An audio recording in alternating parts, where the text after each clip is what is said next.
Assembly में बहुत अच्छा लग रहा है। संदीप साहब बैठे होंगे यहाँ, वो आपका चैलेंजिंग भी है बीजेपी के लिए, क्योंकि इतना करप्शन किया उन्होंने। 40% की जो घर घर के अंदर बात पहुँच गई है, ये ऐसी बात ऐसे नहीं पहुँचती है। करप्शन तो हर जगह होता है, तो 40% करप्शन जब इतना ज़्यादा हुआ तब जाके हर घर में ये बात पहुँच गई। और बाकी आप देखिए पीएम साहब और अमित शाह जी डेरा डाले हुए हैं, अप एंड डाउन कर रहे हैं। तो आप सोच सकते हैं कि अप एंड डाउन करने नौबत क्यों आती है। प्रधानमंत्री जी का पद और गृह मंत्री का पद ऐसा होता है, पूरे देश के लिए होता है। हम देख रहे हैं कि वो चुनाव उनके लिए सब कुछ है, गवर्नेंस सब कुछ नहीं है।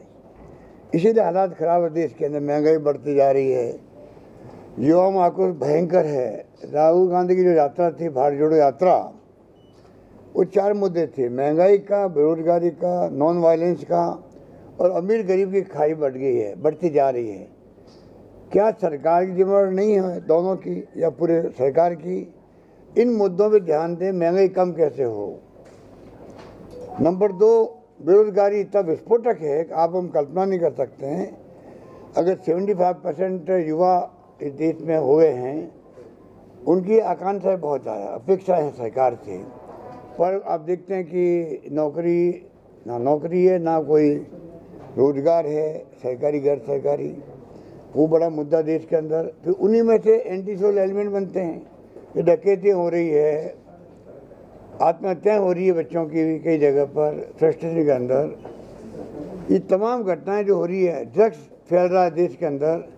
तो सरकार के लिए ये भी महत्व रखता है कि कैसे हम गवर्नेंस करें जिससे कि युवा पीढ़ी जो कल के भारत का निर्माण करने वाली है, वो ह्यूमन रिसोर्स होता है, ह्यूमन रिसोर्स, उसका विशेष ध्यान रखें। कोई ध्यान नहीं सरकार की इन बातों पर। वो नॉन वायलेंस के बारे पर आप बताइए कि सब जगह तनाव है, हिंसा है देश के अंदर, धर्म के नाम पर, जाति के नाम पर।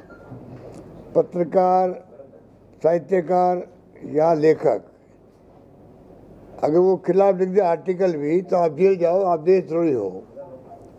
और ये बात लागू होती सबके लिए भी। कितने लोग जेल में गए हैं।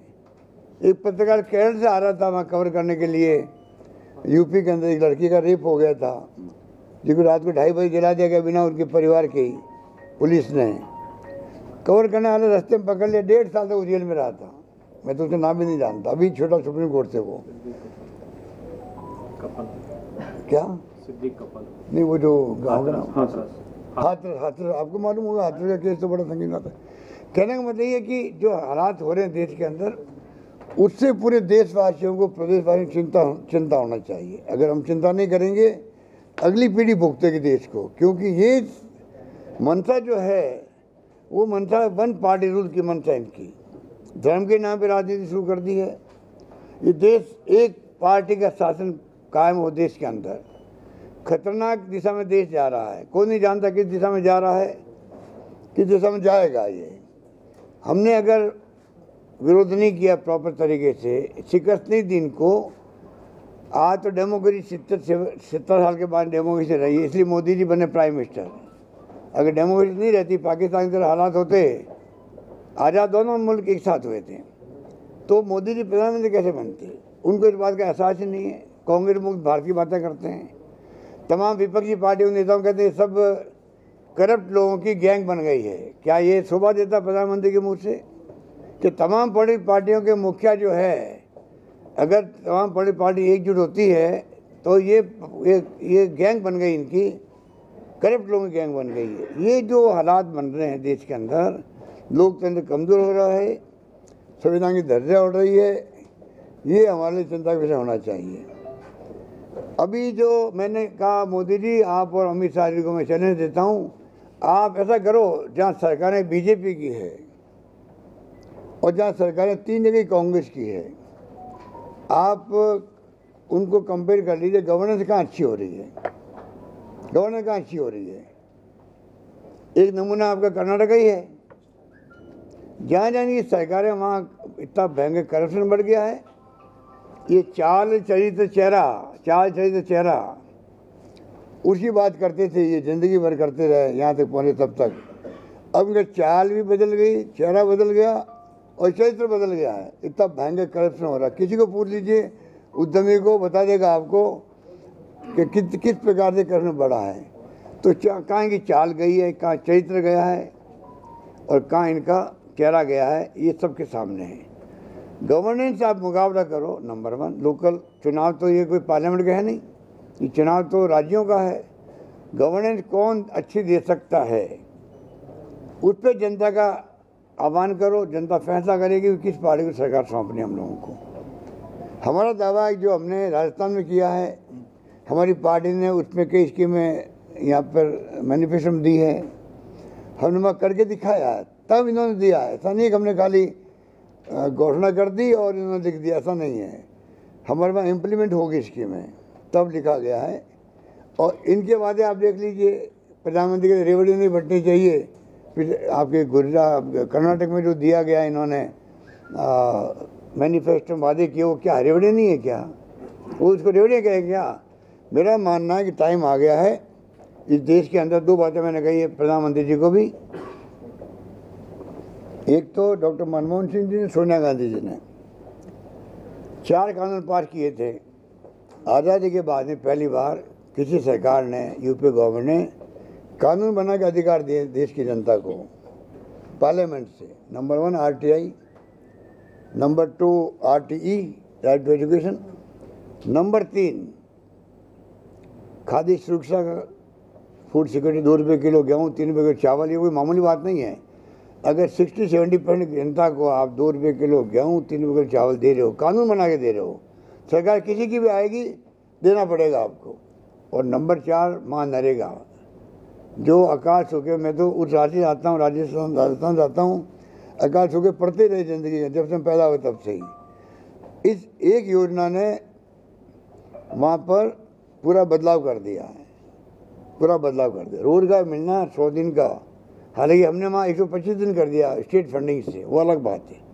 हमने इंदिरा गांधी के नाम से शहरी रोजगार योजना नरेगा पैटर्न चलाई है राजस्थान के अंदर, वो अलग बात है। पर कहने का मतलब ये है, गवर्नेंस के मामले में कांग्रेस का कोई मुकाबला नहीं है।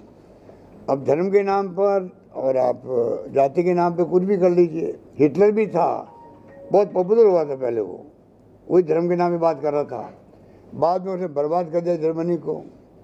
मुसोलिनी क्या था, वो उसका ही अप्रोच यही था। तो मेरा मानना है कि देश के अंदर गांधी का देश है ये, पूरी दुनिया लोहा मानती है। उनकी जन्म दिवस को अंतर्राष्ट्रीय अहिंसा दिवस मनाती है, और मनाने का फैसला हमने करवाया, यूपी गवर्नमेंट ने करवाया रिक्वेस्ट करके UN को। हमें गर्व होना चाहिए कि हमारे यहाँ पर सबसे बड़ा लोकतंत्र का मुल्क है दुनिया का, दुनिया लोहा मानती है। मैंने मोदी जी को कहा अभी एक प्रोग्राम में, मोदी जी आप जब जाते हो दुनिया में, आप कहते हो बहुत सम्मान होता है। क्यों होता है? दुनिया जानते है कि आप गांधी के देश से आए हो, आप वहाँ से आए हो जहाँ लोकतंत्र मजबूत बना 70 साल के अंदर। इंदिरा गांधी जी चुनाव हार गई थी, 1 सेकंड नहीं लगा, मुरारी भाई देसाई की सत्ता सौंप दी। कितनी घटना ऐसी हुई है। ये देश हमारा मजबूत है लोकतंत्र के रूप से, उसको बचाए रखें हम सब लोग, ये हमारी सबसे बड़ी ड्यूटी होनी चाहिए, मेरा मानना है। बाकी तो हम कहे उतनी कम बातें हैं, मैंने कहा आपसे मैं शेयर करूं कुछ बातों को। और लगता है मूड मुझे जो मैं 30 दिन मेरा यहाँ पर है, लगता है कि इस बार कर्नाटक की जनता ने फैसला किया है कांग्रेस की सरकार बनाने का। अब शेट्टियार साहब जैसे 6 बार चुनाव जीते, इनको आने की क्या कारण है? ये कांग्रेस ज्वाइन किया, बीजेपी और RSS के बैग कांग्रेस ज्वाइन करे। मैं समझता हूँ कि आप सोच सकते हो किन परिस्थिति में इनके दिल में क्या गुजरी होगी कि इनको पार्टी ज्वाइन करनी पड़ी है, आप सोच सकते हैं। तो मैं समझता हूँ कि जो हालात बन गए हैं पूरे देश के अंदर, उसको देखते हुए ये चुनाव जो है मैसेज देगा देश को। ये चुनाव खाली कर्नाटक की जनता के लिए नहीं है, ये चुनाव हमारे दृष्टिकोण में पूरे देश में मैसेज देगा। और अगर एक सबक सिखा दिया एनडीए गवर्नमेंट को, तो प्रधानमंत्री जी को, अमित शाह जी को सोचना पड़ेगा कहाँ चूक हो रही हमसे। और मान लीजिए उनका जो अहम घमंड सीकर पर है, अगर इस झटके से मान लो वो भी नीचे आएगा जो कुछ कमियां रही है उनके महसूस नहीं कर रहे अभी वो गवर्नमेंट और अहम के कारण से, उस पर उनका ध्यान जाएगा, महंगाई पे जाएगा, बेरोजगारी पे जाएगा, नॉन वायलेंस पे जाएगा। क्योंकि आप बताइए किसी गांव में परिवार में झगड़े होते हैं वो आगे नहीं बढ़ सकता है। यहाँ सवाल है देश का और प्रदेश का। हिंसा होगी धर्म के नाम पर तो कैसे विकास होगा, ये ध्यान जाएंगे उनके। मान लो अमीर गरीब की खाई है, आर्थिक नीति बदलेंगे मान लो इस झटके से कि कर्नाटक के अंदर झटका मिल गया, क्यों मिला है, तो हो सकता है कि उनकी नीतियां बदले आर्थिक रूप से देश हित में हो। वो नॉन वायलेंस की स्थिति की तरफ जाए सरकार वापस। जो प्रधानमंत्री मोदी जी ने खुद ने पहली बार मॉब लिंचिंग हुई थी राजस्थान के अंदर, तो मोदी जी बोले थे, सगा बनी थी कि मॉब लिंचिंग करने वाले लोग एंटी सोशल एलिमेंट है। मैंने मोदी जी को कहा, आपने ये बात कही, उस वक्त मैसेज गया कि आपकी नीयत अच्छी है, आप चाहते हो कि इस प्रकार मॉब लिंचिंग किसी की नहीं होनी चाहिए। उसका असर पड़ा था उस वक्त में। बाद में क्या हो गया, 8 साल तक आप बोल नहीं रहे हो, कोई नहीं बोल रहा है उनकी तरफ से। पता नहीं आरएसएस ने दबा दिया उनको, किसने दबाया है। मोदी जी के मुंह से जो उस वक्त शब्द निकले थे, भीड़ इकट्ठा होकर किसी को मार दे व्यक्ति को मॉब लिंचिंग में, उसके लिए पीएम बोले हैं, उनको अप्रिशिएट किया हम लोगों ने। बाद में 8 साल से मुंह पे ताला लगा हुआ है मोदी जी के भी। इतना क्या दबाव पड़ गया उनके ऊपर।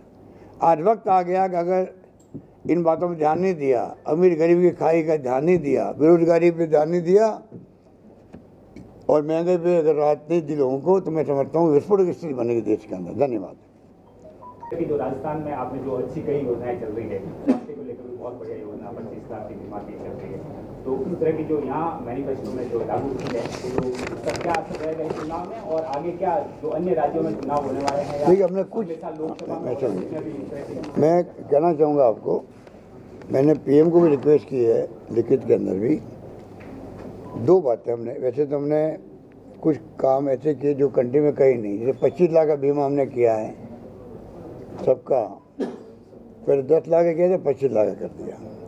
10 लाख का दुर्घटना बीमा उसके साथ में है, उसी परिवार का। एक व्यक्ति की डेथ पे 5 लाख रुपए।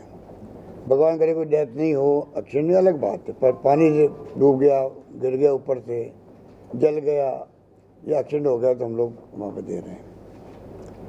पर साथ में जो राइट टू हेल्थ का मैंने एक्ट बनाया है, आपने पढ़ा होगा, स्ट्राइक हो गई राजस्थान के अंदर डॉक्टरों की, राइट टू हेल्थ एक्ट बना है।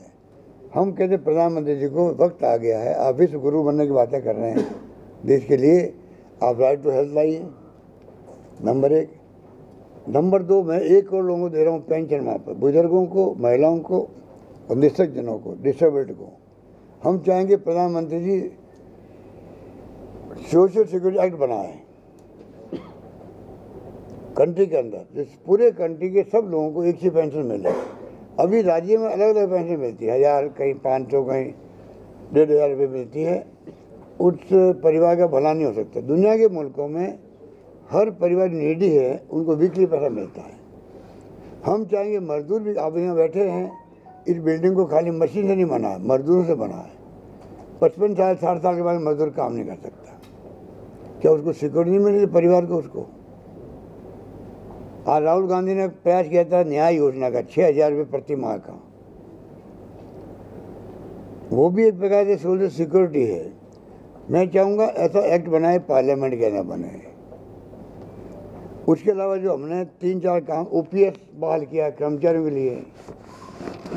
ओपीएस का वेलकम पूरे देश में हो रहा, क्योंकि सिक्योरिटी में 35 साल की सर्विस जो करता है उसको सिक्योरिटी मिलना जरूरी है। ओल्ड एज के अंदर जो ओपीएस से मिलती है, एनपीएस से नहीं मिलती है। एनपीएस तो आपका जो शेयर मार्केट और म्यूचुअल फंड के आधार पर वो डिपेंड करता है। अब अडानी जी का भी शेयर गिर गया मान लो, तो उस वक्त में जब ये रिटायर होंगे लोग, तब कौन से शेयर बढ़ेंगे गिरेंगे, किसी कोई गारंटी नहीं होती है। उनके ऊपर डिपेंड कैसे कर सकते हो आप कर्मचारी को? जो गवर्नेंस में बड़ा हिस्सा निभाता वो, उसको कैसे आप छोड़ सकते हो एनपीएस के नाम पर? उसको हमने कहा है कि आप इसको लागू करो देश के अंदर। हमने शहरों में रोजगार योजना शुरू करी है, नरेगा की तरफ, बड़ा फैसला ये शहरों के गरीबों के लिए भी, इंदिरा जी के नाम पर। हमने एक नया जो आजकल ओला ऊबर सब चल पड़े हैं, ऐसी कई एक्टिविटी हुई जो नए लोग वहाँ काम करते हैं, कोई टैक्सी, कोई और सर्विस डिलीवरी, उनकी कोई सिक्योरिटी नहीं है। राजस्थान वो राज्य देश में पहला राज्य जो गिग वर्कर्स कहलाते हैं ये, इनके लिए हमने अभी तो उनका सोशल वेलफेयर के लिए बनाया फंड 100 करोड़ का। अब हम उनके लिए एक्ट बनाएंगे कि तमाम ऐसे जो मालिक लोग हैं, ये जो नई इंडस्ट्री पैदा हुई है, इनके और उनके संबंध ऐसे होने चाहिए वो भी उनको उनकी सिक्योरिटी मिल सके उन लोगों को। आज उनको लिया 2 साल बाद निकाल दिया, वो कहाँ जाएंगे? कई लोग टैक्सी हैं, लोन लेते हैं, डूब जाते हैं। तो ये हमने पूरा डिस्कशन किया है। बल्कि जो राहुल गांधी की यात्रा थी, भारत जोड़ो यात्रा, उसके अंदर एक डेलीगेशन आया, उन्हें पहली बार हम लोगों को उसने कन्विंस किया और राहुल जी कन्विंस हुए। उसके बाद में हमने इसको डाला है बजट के अंदर, मेरे बजट के अंदर। ये हम उसको आगे बढ़ा रहे हैं। वाले तो कर्नाटक का नतीजा कितना असर होगा? बहुत। हम तो चाहते हैं कर्नाटक जीते तो भी राजस्थान, मध्य प्रदेश, छत्तीसगढ़, तेलंगाना चुनाव भी हैं, तो हम चाहते हैं चुनाव जीते हम लोग वहाँ पर। और आप देख लीजिए, क्या पार्टी का रिवाइवल यहाँ से स्टार्ट होगा सर? कांग्रेस जीतने से पार्टी का रिवाइवल स्टार्ट होगा यहाँ से? क्या रिवाइवल पार्टी यहाँ से पार्टी, आप लोगों को गलत फहमी है। पार्टी पूरी तरह रिवाइव है। कांग्रेस पार्टी कमजोर नहीं है। आपको चुनाव, सुनिए आप, चुनाव जीतना हारना अलग बात होती है, परंतु कांग्रेस पार्टी हर घर में मिलेगी देश के अंदर आपको। कांग्रेस कमजोर नहीं है। और बीजेपी झूठे दावे करती है, कभी पन्ना प्रमुख, कभी बूथ कमेटियाँ, ये खाली पब्लिक को मैसेज देने के लिए होती है। उनकी पार्टी में दम नहीं है। खाली आरएसएस का जो उनका तबका है वो कहता था हम सांस्कृतिक दल है।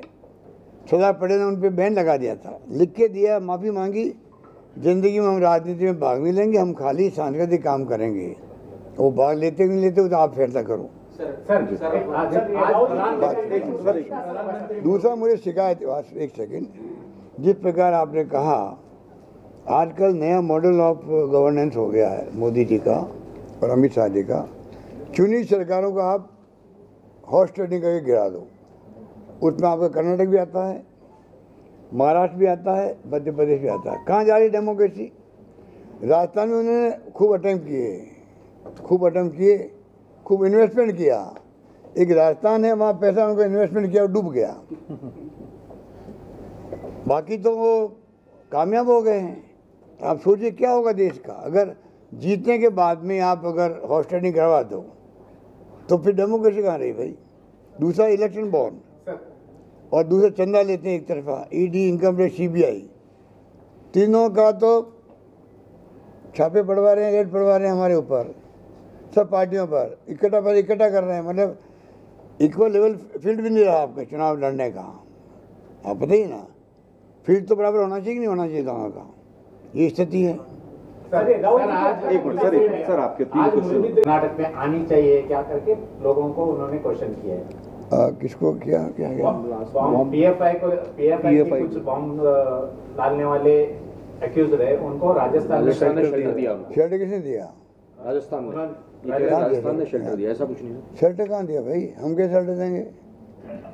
हमारे वहाँ सील बम ब्लास्ट हुआ है, फांसी की सजा हुई है, हाई कोर्ट ने उसको स्थगित कर दिया, हम सुप्रीम कोर्ट जा रहे हैं उसके लिए। सर बीजेपी का आजकल एक मिनट सर एक one by one sir please sir one by one. Development के बजाय सिर्फ गालियां देने, जो प्रधानमंत्री को 92 बार गालियां दी गई, उस पर सियासत चल रहा है, उसके बारे में आपका क्या? मेरा ये कहना है कि देखिए, जो सब प्रधानमंत्री जी ने और इनकी पार्टी नेताओं ने लिए हैं, सोनिया गांधी जी के बारे में, राहुल जी के बारे में और कई नेताओं के बारे में, अगर वो बैठे हैं तो और उनके लेने देने पड़ जाएंगे उनके खुद के। नंबर 1। नंबर 2, जो वो कहते हैं 91 गाली मुझे दी गई है, तो वो गिनती करने बैठे हैं क्या? इतना वक्त है कि उनके पास में? नंबर 3, उन 91 में 7-8 लोग ऐसे हैं जो कांग्रेस में थे तो गालियाँ दी होगी, उनको भी बीजेपी में उनको एंट्री क्यों दी उनको? चाहे वो सिंधिया हो चाहे और कोई हो। तो ये जो खाली वो भावात्मक मोड़ दे करके चुनाव जीतना चाहते हैं। उनके पास कुछ डेवलपमेंट मुद्दा नहीं है इसलिए ऐसे उछाल रहे हैं या फिर यही बात है जो आप कह रहे हो। मैंने क्या शुरू में कहा, जो चैलेंज हम देते हैं उनको।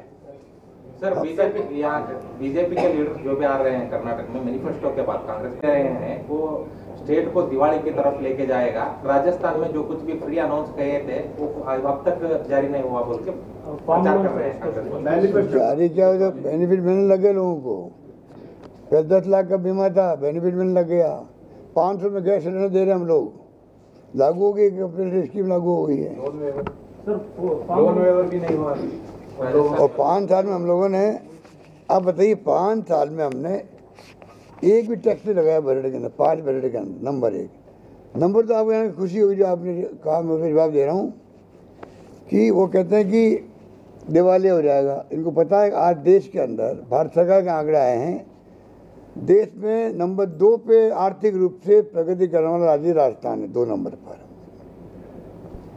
Number 1 Andhra Pradesh, number 2 Rajasthan. आंध्र प्रदेश में 11.4% जीडीपी का और हमारे यहाँ 11.04%, इतना ही फर्क है। तो फिर क्या, कहाँ की बात कर रहे हो? सर लोन वेवर भी न करने की बात, आपका जो मैनिफेस्टो में किसानों का लोन वेवर करने की बात हुई थी उसको हो गया नहीं किया है करके हमने। 1-2 दिन ऐसा वो लोग बोलते रहते हैं। वो तो बोलने के लिए कुछ उनके पास है नहीं, वो झूठ बहुत बोलते हैं। मेरा मानना है सरकार बनते ही हमने 3 दिन के अंदर 22 लाख लोगों के लोन माफ़ कर दिए, किसानों के, कोऑपरेटिव बैंकों के, भूमिका बैंक के कर दिए। 14,000 करोड़ हमने खर्च किया, उसमें 6,000 करोड़ तुमने उनका माफ़ किया, बीजेपी राज का, वो माफ़ हमने किया है। राष्ट्रीयकृत बैंक जो है, नेशनल बैंक, उनके लिए पीएम एग्री नहीं हो रहे हैं। हम उनको कह रहे हैं कि जैसे बड़े बड़े इंडस्ट्री से आप 1 टाइम सेटलमेंट करते हो, वो सेटलमेंट किसानों से कर लीजिए, किसानों को हिस्सा दे देंगे आपको। वो तैयार नहीं हो रहे हैं, तो गलती उनकी है ना उसके लिए। तो सर कर्नाटक की इलेक्शन मैनिफेस्टो में बजरंग दल को बैन करने की बात, इसके बारे में आपका क्या है? मेरा ये कहना है कि देखिए, सुप्रीम कोर्ट का आपने देखा होगा रुख, जो 1 महीने में 2 बार बोल चुके हैं पूरे देश के लिए। कोई भी व्यक्ति या संगठन, कोई भी व्यक्ति भी हो सकता है, अगर वो जाति और धर्म के नाम पर कहने से फैलाता है, ठीक है, भड़काता है, उसके खिलाफ आप मुकदमा दर्ज करो। और जो नहीं करेगा थानादार, पुलिस वाले, तो कंटेम्प्ट ऑफ कोर्ट माना जाएगा। इतने बड़ी टिप्पणी कोई हो नहीं सकती। कंटेम्प्ट ऑफ कोर्ट माना जाएगा, सुप्रीम कोर्ट कह रहा है, हाई कोर्ट नहीं कह रहा है, लोअर कोर्ट नहीं कह रहा है। तो आप बताइए क्या ये स्थिति नहीं आ गई है? हम सभी धर्म के लोग, सभी जाति लोग, चाहे कोई भी संगठन हो, वो संगठन बना करके मान लीजिए वो फैमिली से फैलाता है, आक्रोश पैदा करता है धर्म के नाम पर, दुश्मनी पैदा करता है, तो उसको सुप्रीम कोर्ट क्या कह रहा है, उसके आधार पर वो भावना व्यक्त की गई उदाहरण के रूप में, और ये कहा गया है कानून के अनुसार कार्रवाई होगी। अब कल मीडिया जो है, क्योंकि मीडिया बहुत दबाव में है, मीडिया के मालिक डरते हैं ईडी, इनकम टैक्स, सीबीआई से। ये जो आप लगा रखे कैमरे, ये क्या करेंगे? तो ये तो मेहनत ही कर सकते हैं, इनकी कोई गलती नहीं किसी की, क्योंकि मालिक लोग जो है, जो खुद डरता है कब इनकम टैक्स आएगी, कब ईडी आएगी, कब सीबीआई आएगी, तो दबाव में है मीडिया देश के अंदर। वो भी डेमोक्रेसी के लिए खतरे में है, वो भी देश के लिए खतरे की स्थिति है। मीडिया वाली बात, मीडिया को हम सम्मान करते हैं बचपन से ही, हम मीडिया फ्रेंडली कहलाते हैं। हमारा क्वेश्चन है बजरंग हम बैन करने के वास्ते में आपकी क्या राय? मेरा वही राय जो सुप्रीम कोर्ट की राय है। धन्यवाद। बनाने की बात की है करके बोला है प्रधानमंत्री जी हमेशा ऐसी बातें बोलते, नई बात नहीं। 9 साल हो गए उनकी मन की बात सुनते सुनते। अब मैंने उनको कहा प्लीज अब आप काम की बात कीजिए। राहुल जी की यात्रा का